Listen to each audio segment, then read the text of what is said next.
نام انہوں نے مریم رکھا، سمیتھا مریم،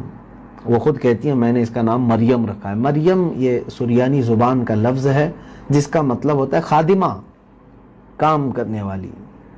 اور وہ بھی خالص بغیر اجرت کے، تو اس کو مریم کہتے ہیں۔ اور وہ چونکہ بیت المقدس میں خدمت کے لیے انہوں نے وقف کیا تھا تو اس لیے بچی کا نام بھی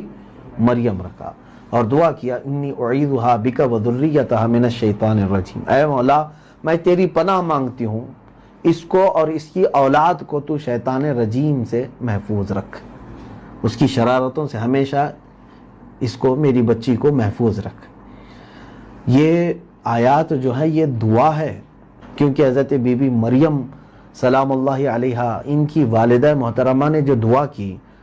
دعا اگر ایسی ہی ہوتی جیسے سب لوگ کرتے ہیں تو کوئی بات نہیں تھی، ہر ماں ہر باپ اپنے بچوں کے لیے دعا کرتے ہیں، لیکن اس ماں کی دعا قرآن میں اللہ نے بیان فرمایا ہے تو ظاہر سی بات ہے وہ دعا بڑی مؤثر ہے۔ رب تعالیٰ فرما رہا ہے کہ مریم کی ماں نے یہ دعا کیا کہ اے اللہ میں تیری پناہ مانگتی ہوں اس کے لیے اور اس کی اولاد کے لیے کہ تو ان کو شیطان رجیم کی شرارتوں سے محفوظ فرما۔ اب اس کے بعد ہوا یہ کہ بیت المقدس میں جب یہ لائی گئیں حضرت بی بی مریم رضی اللہ تعالیٰ عنہ، تو اب یہاں معاملہ یہ تھا کہ کون ان کی کفالت کرے گا، کون ان کی پرورش کی ذمہ داری لے گا۔ تو چونکہ سارے خدام جو ہے وہ اس بات کی طلب رکھتے تھے کہ ہم کریں، کیونکہ ان کو پتا تھا کہ یہ معمولی بچی نہیں ہے، ان کے سردار کی بیٹی ہے، اور وہ بھی اتنے بڑی عمر میں پیدا ہوئی ہے تو یقیناً اللہ تعالیٰ کی طرف سے کچھ نہ کچھ خاص عطائیں لے کر آئی ہے۔ قرآن اندازی کی گئی تو اس وقت حضرت زکریا علیہ السلام وہ نبی بھی تھے اور لوگوں کو تبلیغ و رشد و ہدایت کا کام فرماتے تھے، اور مسجد اقصی بیت المقدس میں وہ ہمیشہ حاضر باش تھے۔ تو آپ کے نام کا قرآن نکلا، حضرت زکریا علیہ السلام نے حضرت بی بی مریم کو قبول کر لیا، جبکہ حضرت زکریا علیہ السلام کی عمر اس وقت 80 سال کی تھی اور انہیں خود بھی اولاد نہیں تھی، حضرت زکریا علیہ السلام کو بھی اولاد نہیں تھی، حضرت بی بی مریم کو انہوں نے لیا، اور ان کے دل میں یہ تمنا جاگی کہ رب ذوالجلال مریم کے باپ اور ماں کو ان کے بڑھاپے میں اولاد دے سکتا ہے تو مجھے بھی دے سکتا ہے۔ مایوسی تو نہیں ہونی چاہیے، یہاں شادی کر کے 2 سال ہوئے پریشان ہو رہے ہیں لوگ، بچے نہیں ہو رہے۔ میرے عزیزو صبر رکھو، اللہ رب العزت کی ذات سے امید رکھو، تو ہمیشہ یہ دعا کرو کہ اے اللہ میرے حق میں بہتر ہو تو عطا فرما، اور وہ تم سے بہتر جانتا ہے کہ تمہارے حق میں کون سی اولاد بہتر ہے۔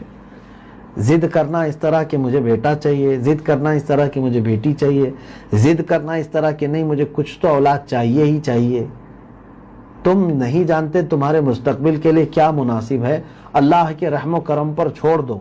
اے قدیر و جبار خدا میرے حق میں جو بہتر ہے وہ اولاد عطا فرما۔